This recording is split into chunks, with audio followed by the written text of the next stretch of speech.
I realized that what a leader is the one that creates the environment, the space to where everybody thrives at the same time, where everyone has a voice. When you are able to recognize the strengths, but also the weaknesses, but you don't tackle the weaknesses with discipline, you tackle the weaknesses with conversations, with listening, with development. Hello, and welcome to the Randall Osche podcast, where we create a safe space for meaningful and thought-provoking conversations. We have long-form interviews with entrepreneurs, thought leaders, artists, and changemakers in order to deconstruct their journeys and to pass out valuable life lessons and life-changing perspectives for listeners like yourself, so that you can, as Randall says, learn their lessons without their scars. So whether you're tuning in on your daily commute or during a workout or cooking dinner, we are happy to have you join us. So take a seat, relax, grab a cup of tea, and join the conversation. Now, let's dive into this week's episode.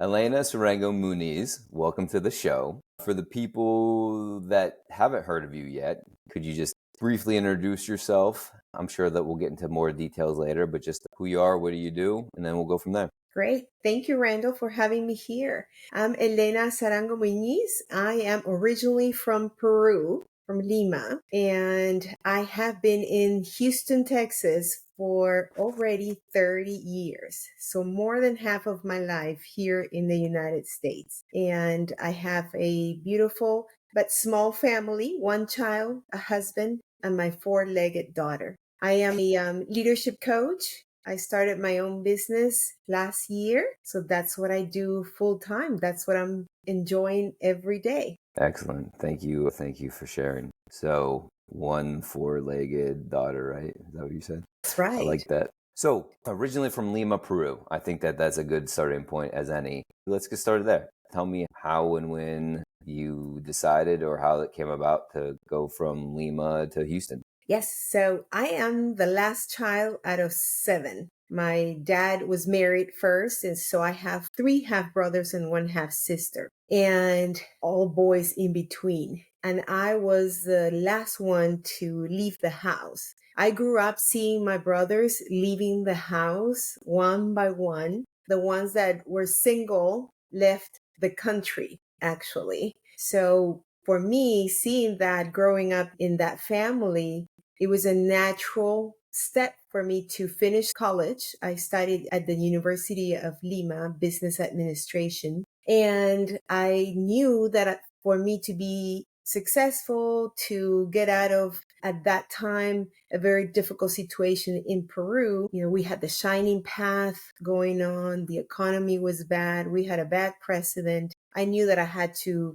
just leave the country. My brother, the one that is right before me, Rafael, he was already in Houston. So when I was in Lima looking for a job, still trying to find out when do I need to make this change, I called him one day and I said, I can't do this anymore. I need to find a job or I need to do something else. So him and I tricked my parents and we told them that I had gotten a scholarship, a free scholarship to go to the University of Houston to study my master's. And my parents were like, okay, when are you leaving? I said, on Monday. So this was like Wednesday of the previous week. So Monday, I left Peru with $100 in my pocket, super sad, super scared, but very excited at the same time. And I came here to Houston, and my brother would go to university to study, and I will go to the library at the University of Houston and sit there all day waiting for him, and I will study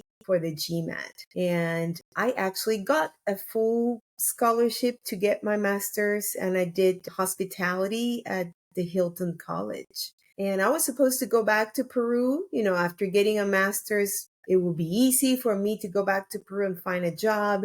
30 years later, I'm still here. It sounds like that has worked out well for you. I got a bunch of questions. Yes. Intrigued by the story. And I think there's some things that, given the theme of the podcast, I think that we can parse some lessons out of there. But maybe going back to tricking your parents, what was the dynamic where, I'm sure we all been there and can relate, but what was the dynamic like where you and your brother had to strategize to like trick your parents to get them to be okay with going to Houston? Because your other siblings had left the country, or at least some of them had already left the country. So I think that they would be used to that. But why was that different for you? And why did you have to strategize and trick them to say, hey, I got a full ride. I'm going to go get my master's in Houston with my brother? Fair question, Randall. I was the little girl of the family. I was my dad's baby, and I was very close to them. Me leaving the house was not even thought about, discussed, or anything. In Peru, I have to clarify, back then, now things have changed, although it still happens.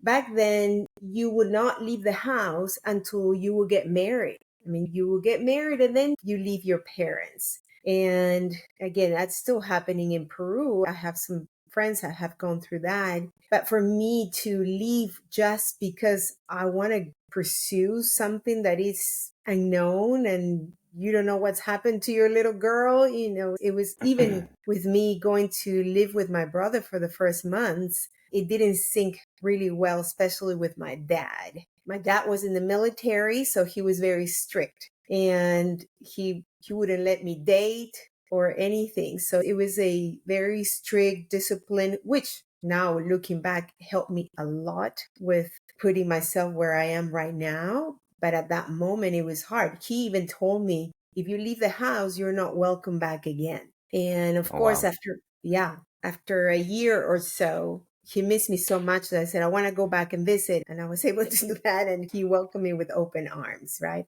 Plus, I was already studying and it was a little lie, but just at the beginning, it became a reality. Yeah, so, I mean, sometimes I'm not advocating lying anybody, but like sometimes you got to do what you got to do, right? To move for the greater good. So I don't want to get sidetracked here, but while we're talking about it, you said that in Peru at that time, you stayed at the house. You lived with your parents until you found a partner, got married, moved out, right? Was that for men? Is that like a cultural thing for men and women, or just women at the time? Both. No, for men and women. Men. Yeah. So in a way, and I'm sure we'll talk about this later, but my brothers to me were my mentors, right? I saw them leaving the house, except for a couple of them, to pursue their dreams, their careers. I have a brother that is a very successful architect in Paris, and he left with a backpack as soon as he presented his thesis. And he slept in a park bench in Paris for the first couple of weeks until he found a job at an architecture firm. So to me, those were my examples of go and find your bliss. And for that, you're going to have to go somewhere else. Yeah, I love this. I got so many things I want to know. So getting back on track, so you tell the fib to your parents, you go and you study. Your brother, I assume, is going to university as well. Like he's taking classes, correct? Yes. And you left with $100 in your pocket. What was the sort of like financial situation for you and your brother? Was it just him and you? Were you financially secure, not financially secure? Like how far were the two of you from living on park benches or sleeping in the library? What was that like? I moved in with him and he first paid until I found a job. I worked. So when you go through school as an international student, you're only allowed to work part-time. And I found my first job as a front desk agent at a hotel. I started contributing to the finances. We lived in a tiny little apartment in a very rough area in Houston. We shared that apartment. It was a 1-bedroom apartment, but my brother was, he's wonderful. So he helped me. I remember my budget was like $10 a week or something like that to eat outside. I don't remember it as being rough because I was actually enjoying it. I was living life I was living my independence that I always wanted. And I found a job and I was able to start bringing money. And after I finished college, the hotel hired me full time. So I was making more money. By the Yeah. way, when I was going to school, I was working the overnight shift. And I tell everybody Okay. that was my PhD, 11 p.m. Yeah. till 7 a.m. You were the night auditor. I was a night auditor. I learned Yeah. a lot in that role. I'm going to come back to this, but I love hospitality. I worked in maybe every job in hospitality. And I have a theory that if you have worked in hospitality for a period of time, you are a superior human being. I don't quite know why that is. I started out as a dishwasher, I think when I was 17. I was definitely 17 and a dishwasher. And then I started cooking, and then I cooked through high school, through college. When I started my career, I had part-time jobs working in kitchens. I worked at a hotel, like a lodge. It was like a lodge, I guess, hotel. But I was also a front desk person there. I've waited tables. I've been the bar back. But from the relationships I have with the friends I've met in the industry that were also bar backs and waiters and waitresses, and they cooked with me, they seem to be like the most grounded people that I know to this day, the most enlightened people that I know to this day, and are, successful however they would define success, right? I don't know why that is, but if I'm reviewing a resume to hire somebody and I see they have like a hospitality background, tell me more. I'm intrigued. I think that you probably have a superior skill set to everybody else because, I don't know, maybe it's because I think that hospitality is a different world. Like, you can do things in hospitality and even on construction sites. I work construction too. If you did things in the corporate world that happen on a construction site, you'd be fired instantly. If you did things in the corporate world that happen in a restaurant, you'd be fired instantly. It's a different environment. And I don't know. Again, I want to circle back to what you were saying, but do you have any thoughts on how hospitality not only shaped you as a professional, but helped grow you as a person? I agree 100%, Randall, with what you said. Every person that I meet that works in hospitality or has worked in hospitality has that DNA of serving others and showing up as a human being at the level of the other human being for the purpose of connection. I worked at a company, this was the company that I worked for the first 14 years of my life. And it was the Ritz-Carlton. And the Ritz-Carlton motto is, we are ladies and gentlemen serving ladies and gentlemen. And that to me got so embedded into my subconscious that even now, throughout my HR career, I saw that showing up and people appreciating that about me. And now that I have my own business, I do the same thing with my clients. I treat them as ladies and gentlemen with respect as I am serving them. And that not only brings me joy, but it makes the other person feel like you are really connecting them. And we were at a point, in the hotel industry where, at least in this company, where there was a huge initiative about connecting emotionally with the guests so they could feel at their second home when coming to visit you. So that emotional connection that you were able to create when you would say, Mr. Osche, it's so good to see you. How was your vacation with your children in Disney? You told me last time you were, and they would be like, whoa, you remember that? And those making somebody feel that they matter and that they're special has been the flagship of my, I guess, success. Yeah, I love that. So I do coaching as well. And some people have hired me and I've been in sales for the majority of my career, like over 15 years at this point. And they're like, I want to be better at sales. Randall, can you help me? It's like, yeah, I can help you. All right.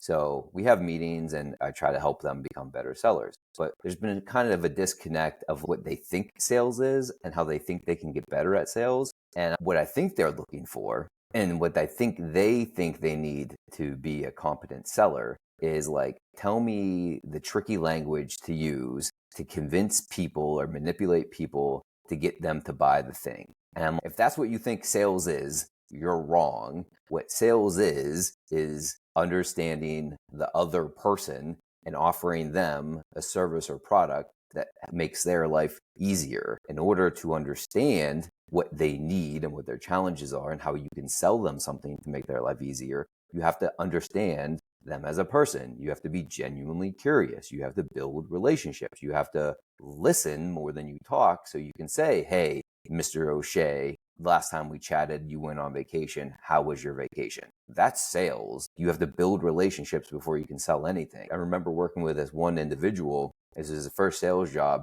We would use his weekly interactions as like a case study and deconstruct what he did and talk about what he could have done better. And the first thing I remember we talked about was he showed me his presentation that he was presenting to them. And I went through it. It was 30 some slides and it was like his pitch deck. And I was like, okay, so like at what point in time in the opportunity do you show this to somebody? He's like, oh, this is like first meeting stuff. I was like, that's strange. I was like, but you don't know anything about them. So you're showing them 30 slides that 29 of them could be irrelevant because you spent zero time being genuinely curious about what they do, what's important to them, and what their roadblocks are for them to get to where they want to be. And then, like the whole time I sort of had to fight him about like this was more of a process than manipulative language. And I think getting back to the hospitality part of this, I remember understanding people, being genuinely curious, gets you far, and not in a bad way. People want to be made like feel special. And if you express a genuine interest in people and you remember some of those nuggets about them, that's just being a nice person. That's meeting people where they're at. I remember I stayed at a hotel in Madrid, Spain. It's called the Urban Hotel or just Urban Hotel. It's part of a boutique hotel group, Derby Hotel Collection, I think. I think there might be like 5. There's one in the UK, maybe one in Barcelona, definitely one in Madrid, is where I stayed, one in Paris. Anyways, because I'm familiar with sales and I'm familiar with making people feel special, I pick up on it when people make me feel special. And so the Urban Hotel, I forget what it was exactly, but I was there for like 3 or 4 days. And I remember I had an interaction at the front desk. I don't know if I was asking for directions to go somewhere or I complimented them or whatever it was. But the next day I go to check out and they asked me how the thing was that I talked to somebody else about the day before.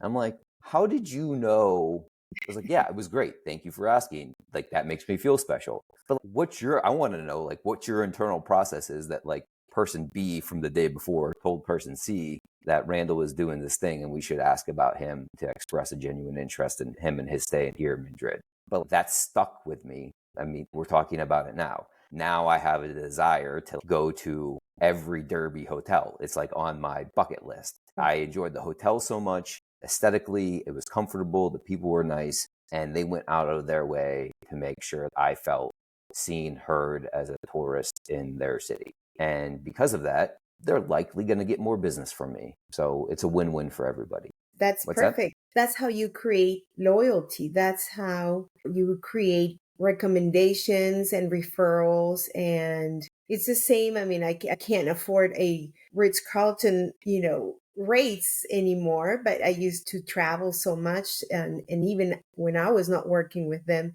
that would be my preferred hotel to stay in. And whenever I can, I will get I know how to get some discount rates in hotels. So I would definitely say that. But now that type of service has been taught in other hotel companies, obviously. It's like everybody calls you by your name. When I was in wealth management, one of the firms I worked at, the regional manager, president, whatever, like the boss's boss's boss, right? He would always say, ladies and gentlemen, serving ladies and gentlemen, like the Ritz. Really? Like that was his motto. Yeah. Okay. He's like, we need to be ladies and gentlemen, serving ladies and gentlemen. Like there's a certain amount of prestige to us and there's a certain amount of prestige to our clients. And if not, there should be. And we need to be ladies and gentlemen, serving ladies and gentlemen. So yeah, it is a thing. And I think that hospitality DNA that we have helps us to connect even with strangers. My life is so much better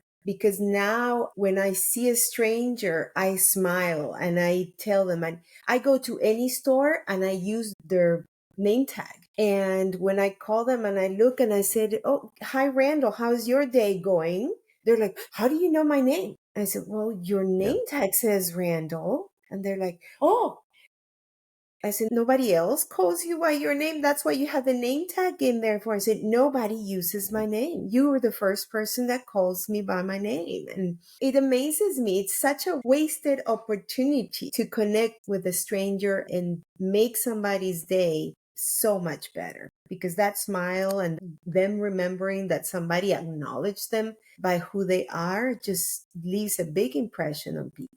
Yeah, it's two things I want to point out here. One is in the book, How to Win Friends and Influence People by Dale Carnegie. Have you ever read that?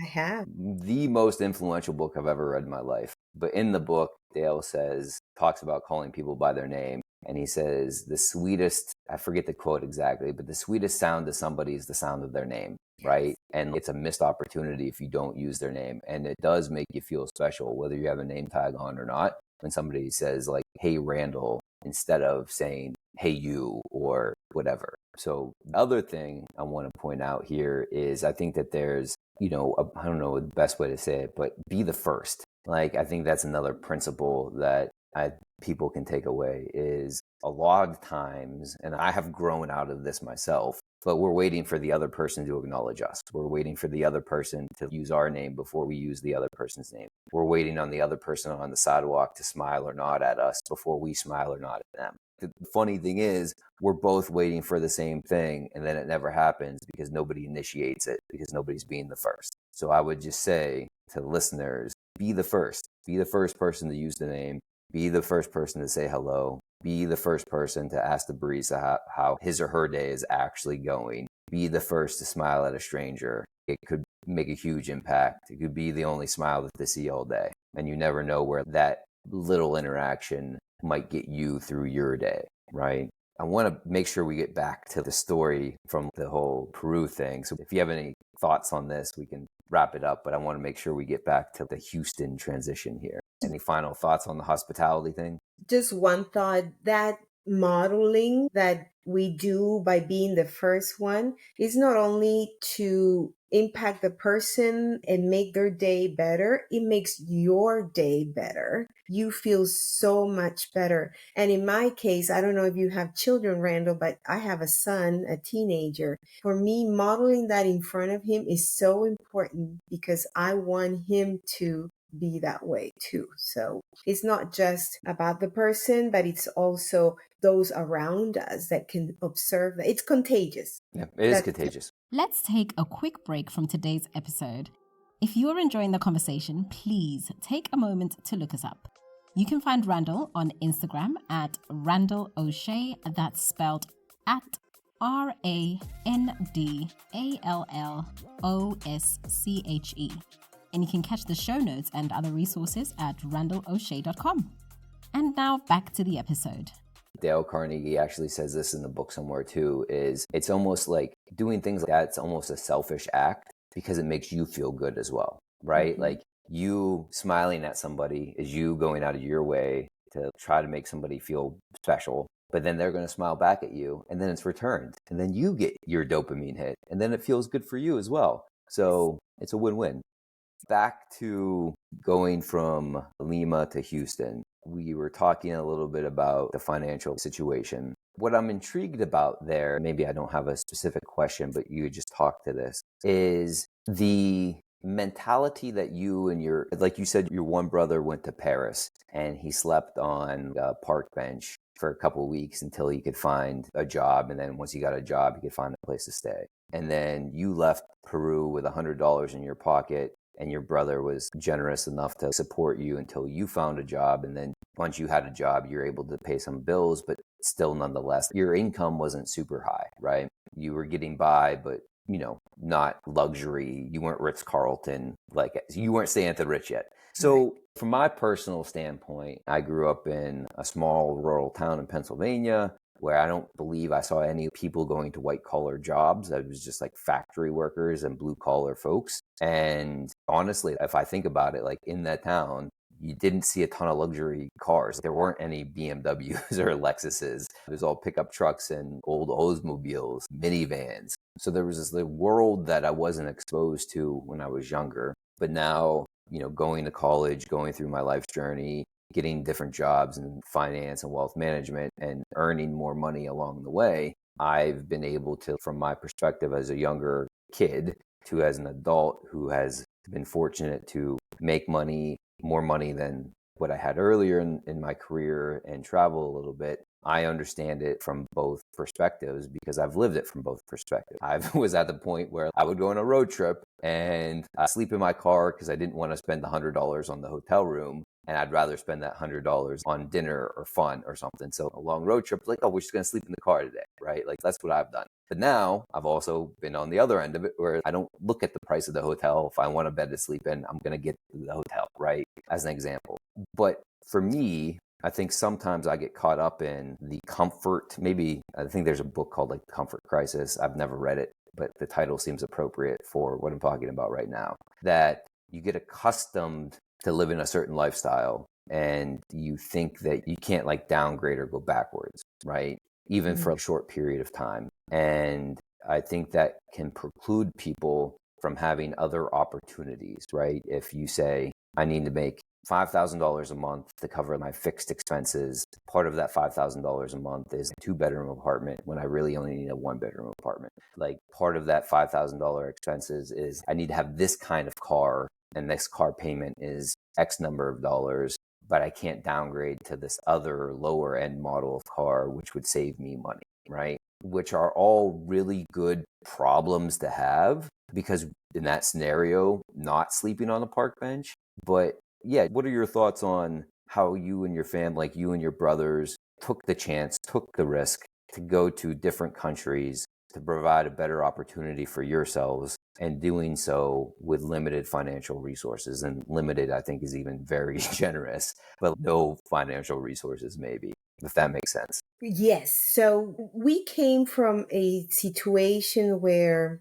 in Peru, even though there are a lot of wealthy families, it's a third world country. And so the purpose, I believe, of all of us, the ones that left the country, the purpose was not necessarily the financial enrichment or financial, getting better in life when it came to that. It was more about pursuing the education that we wanted and finding a good job that gave us opportunities to succeed in our professions. So it was more about that.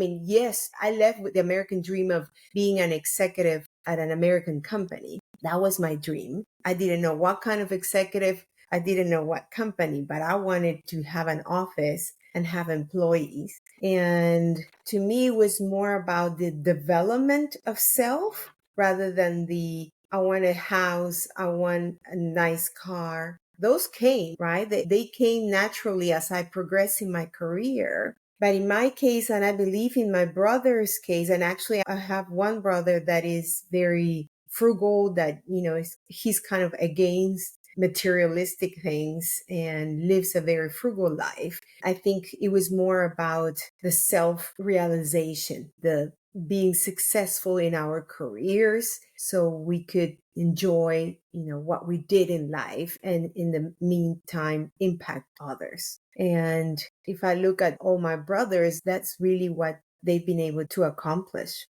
One of the things in my life that I've realized, so my family, for whatever reason, like risk adverse, very conservative people. My dad, for example, worked for the same company employer for, I think, 40 years. So, even for me being at a company for 5 years and saying like, hey, it's not getting me to where I need to be, I need to go work for a different company. That's like a shock for him. Like, why would you do that? The world's different for us, for me now, than it was for him then. But that's just part of the culture in my family, that we were risk adverse individuals. And then as I grew into myself as an adult, one of the things I realized is I was risk adverse as well. And being risk adverse was precluding me from opportunities in various facets of my life. So I had to cultivate in myself the ability to take risks, right? And I think hearing you reflect on your story is there had to have been like a level of risk. So like, I'm going to go to Houston, like your older brother. I'm going to go to Houston.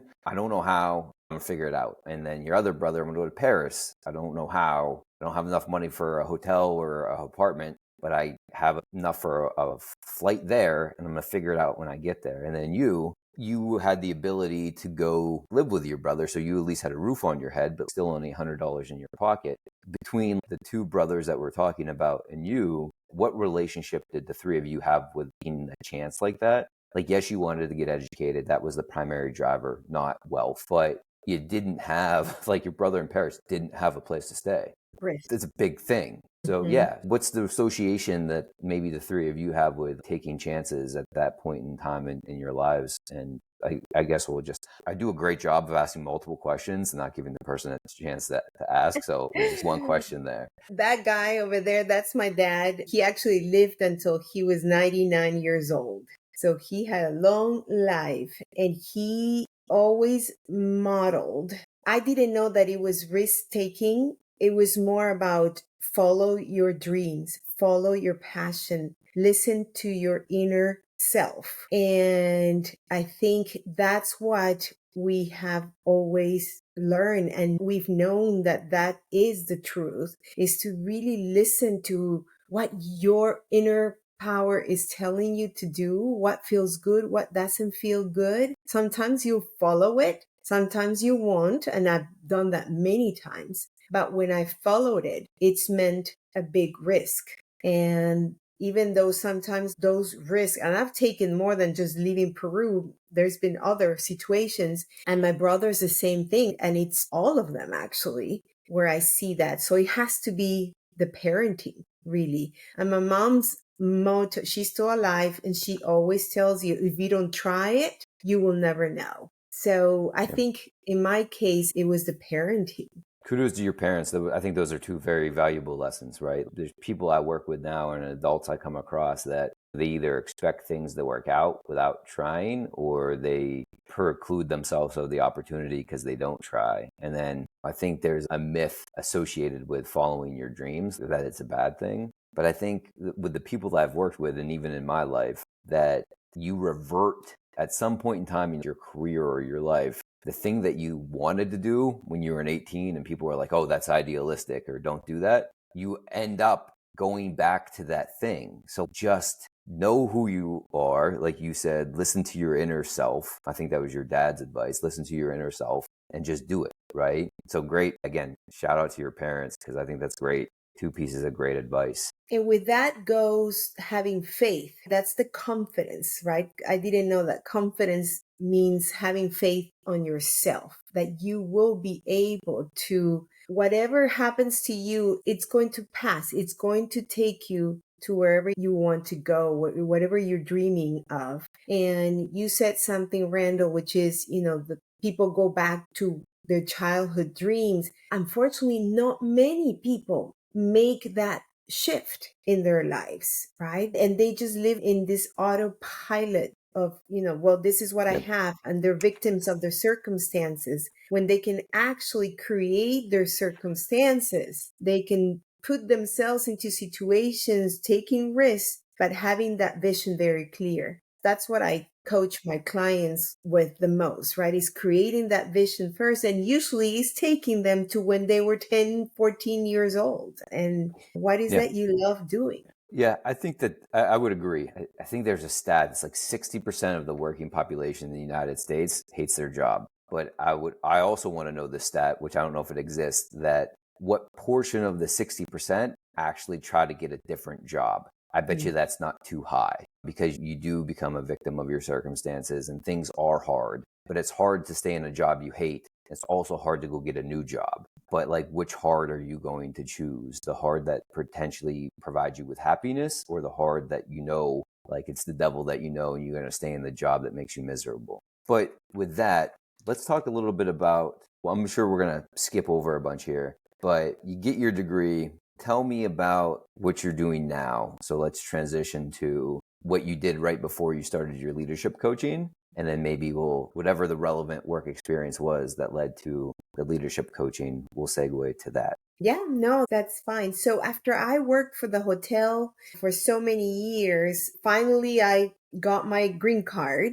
And because I married my husband, who's an American citizen, and I left the hospitality industry just to try something different. I wanted to prove to myself that I could be as successful as I was in the hotel industry, that I could be successful in other industries. And so I left to oil and gas. I was there for 5 years, and then I joined a UK-based company called Lloyd's Register. It's a global company. And here's where I discovered coaching. My boss was a certified coach, and she managed her team in such a beautiful way. And I said, I want to be like you when I have a team. And so she actually sponsored me. I just spoke about this at a company. One of my clients invited me to go and talk to her company. And I talked about the role of a sponsor, a mentor, a coach in someone's career. And to me, this was a pivotal moment when she sponsored me to get certified in coaching. And from that moment, my life changed. I did not do management anymore. I did coaching. And even at Lloyd's, I was implementing coaching programs. I became very passionate about it. I could see the results. Leaders started to trust me more.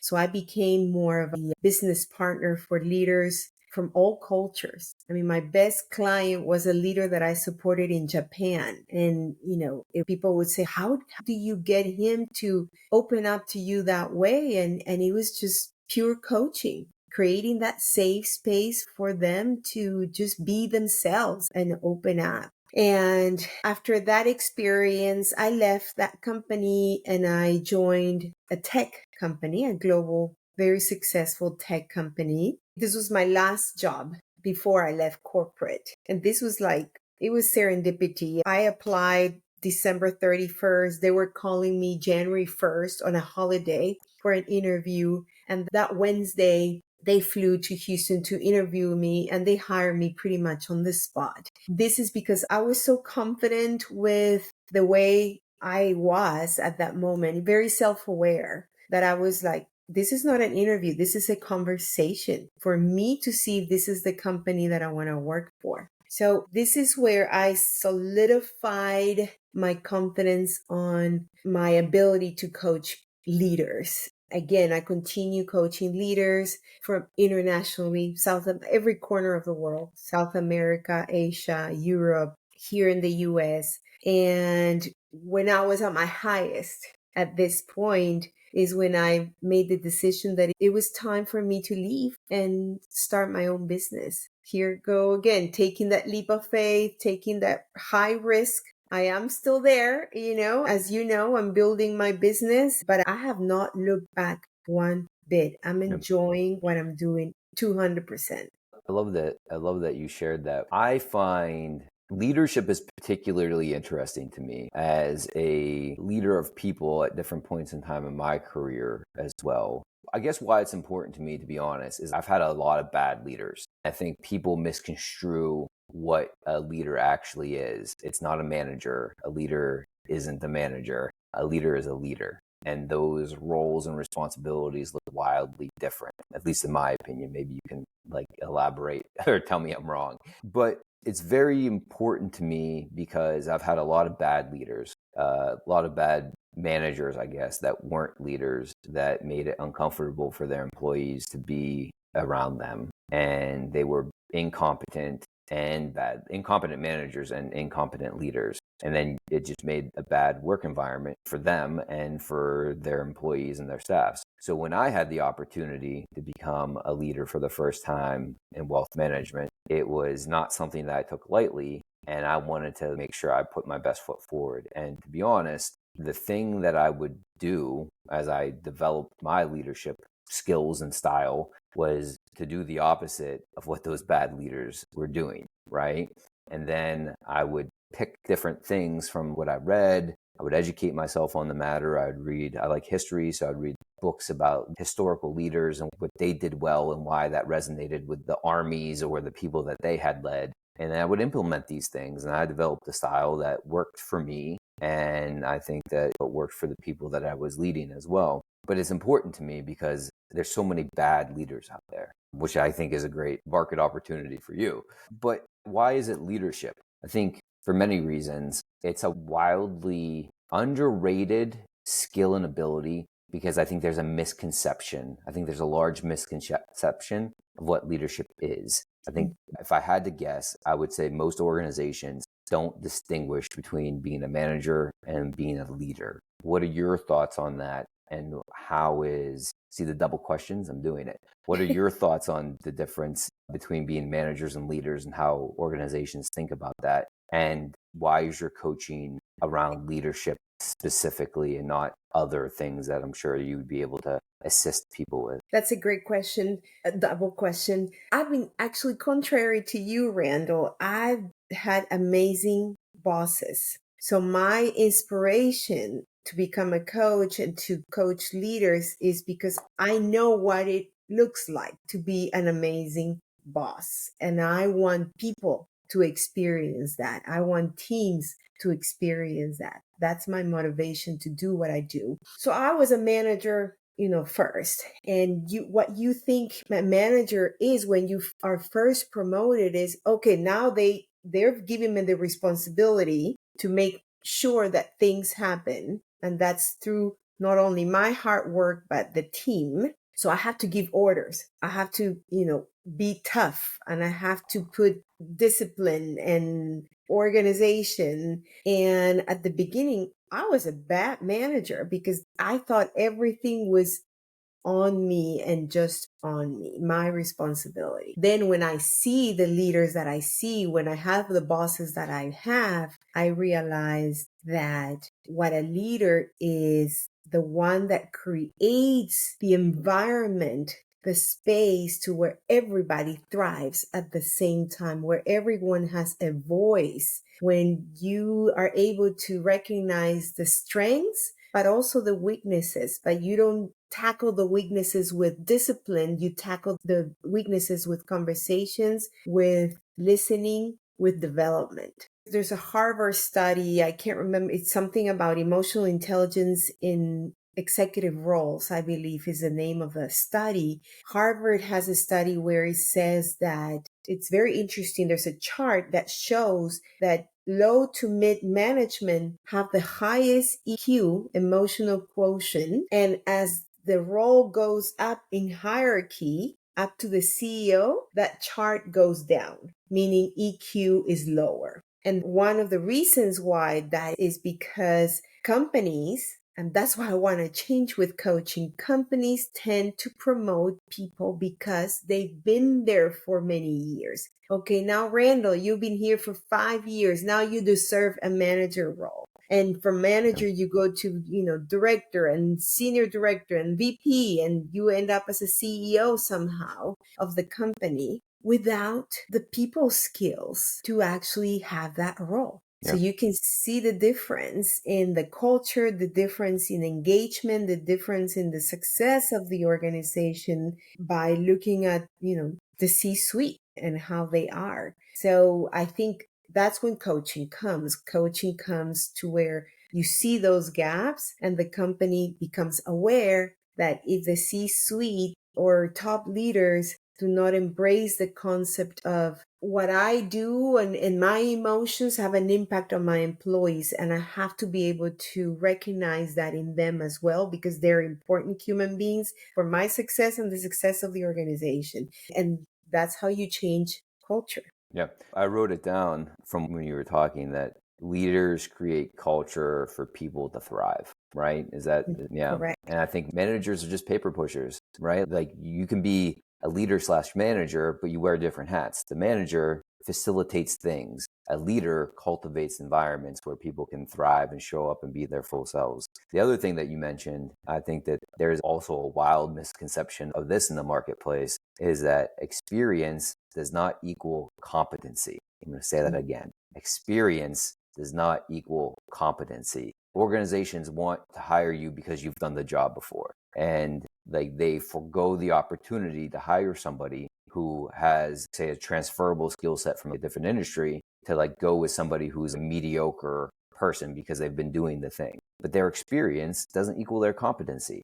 Just because you've worked at a company for 15 years and you've been a middle manager doesn't mean that you should be promoted. experience does not equal competency. And I think maybe part of the challenge there for organizations is they need to be a little bit more comfortable with the risk conversation that we were having earlier to be able to make some of those decisions of, being better at evaluating talent, which I also think is lacking, getting rid of some of these old thought processes of you've been doing the job for 15, 20 years, so you must be good at doing the job. Not true. And giving people the opportunity to do a job they've never done before. They might thrive and they might think of problem solving in a new creative way because their experience is different than your experience. But you preclude your organization from growing and learning if you just do the same thing time after time. Yeah, I think it's very compelling what you're sharing. As it stands today, with you and your business, what are some of the things that you're trying to accomplish? What are you working on right now? What's your focus maybe for 2024? My focus is to grow my business. I do want to impact more lives through the development and transformation of the leaders that those lives are being led by. So my focus is creating content. I like creating content. I do a lot of, posts and blogs and things like that. And also connecting with people, my network, going to events and networking situations, being in podcasts. And so just being out there, putting myself out there and not, wait for business to come to me. Eventually, my goal is that it is a word of mouth, that it's referrals that will bring clients to me. But for now, my focus is to grow my business because I'm not looking back.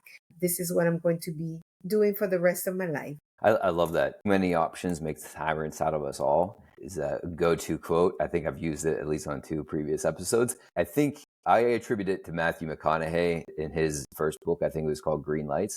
But I think, like you said, it's your only focus now, right? You're not going back to a corporate job. You're building your business. And I think as another takeaway for listeners, I think when you do that, you become laser focused on doing one thing. You put all your time, energy, and effort into doing that. And you limit all other inputs. And that's how you go further faster, right? And I think to the Matthew McConaughey quote of too many options make tyrants out of us all, if you take the options off the table, things become crystal clear of what steps I need to take to accomplish the things that I want to accomplish. So kudos to you. I wish you the best of luck. And I'm sure you'll get to where you want to be with your practice because, just in the couple conversations that we've had in recording this today, I think that you have fantastic insights on what it means to be a professional, what it means to connect with human beings, what it means to be an exceptional leader, and the responsibility that you have to be a good leader to the people that are in your charge. Thank you. Before we wrap up here today, you're welcome. Absolutely. I have one question, but I'm going to get to that. One final question. I'll get to that next. But any final thoughts, concerns, or questions, or final things you want to leave for the listeners? I guess one, you share something that you go by and that you use as part of living your life every day. I think one beautiful mantra, I guess I like to use for me too, because having your business and being a risk taker as I have been all my life comes with a lot of consequences, right? And a lot of ups and downs. But I've always known, I saw it with my family, right? And in the workplace, that those valleys are always there's a wall that you still can climb. And there's that wall that you're going to get to the top. And yes, there's going to be another valley, but there's always that strength as long as you have faith in whatever. I'm not religious, but faith in whatever you want to call it, God, ultimate, power, whatever it is, things will get better all the time. And I've gone through situations where I was like, oh my God, this is the worst that can happen to me.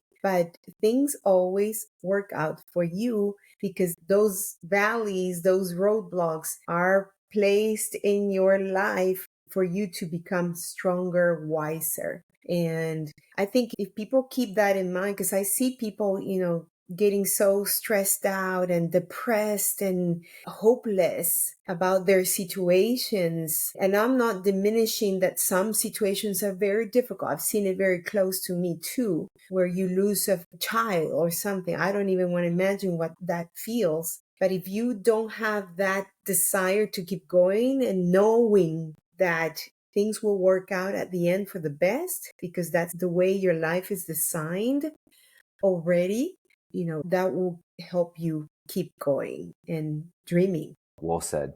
Well said. Final question. What would the 20-something-year-old lady who left Peru to go live with her brother with $100 in her pocket think of the person that you've become today? What would that younger self think of me today? Yeah.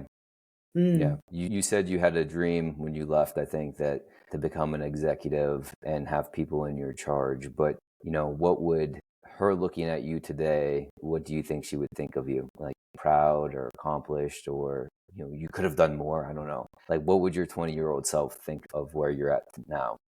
Very proud. You did it, girl. And I always knew you could do it. She would say, I know it's hard, but we got where we wanted to get to. And I'm very proud of you. Yeah, I love that. Well, Elena Sarango Muniz, thank you very much for spending the time with me today. I really appreciated your insights, your story, sharing it with us. I know we skipped parts that we could have dove into a little bit more, but perhaps there's going to be a round two. There we go. I loved it. Thank you, Randall. I really enjoyed this conversation. Thank you. And that's it for today's conversation here on the Randall Osche podcast. Thank you so much for joining us, and we hope that you've enjoyed listening as much as we've enjoyed recording it. Many, many thanks to our guests today for sharing their knowledge, their experience, and their life lessons. If you found today's conversation insightful, interesting, inspiring, please join our growing community by subscribing to the Randall Osche podcast on your favorite podcast platform and never ever miss another episode. We'd love to hear your feedback, so keep the community alive by sharing your takeaways from today's episode and use the hashtag Randall Osche podcast. Your feedback and interaction fuels our continued efforts to build a safe space for meaningful, long-form conversations. So thank you so much for the support. Until next time, stay curious, stay inspired, and keep the conversation going.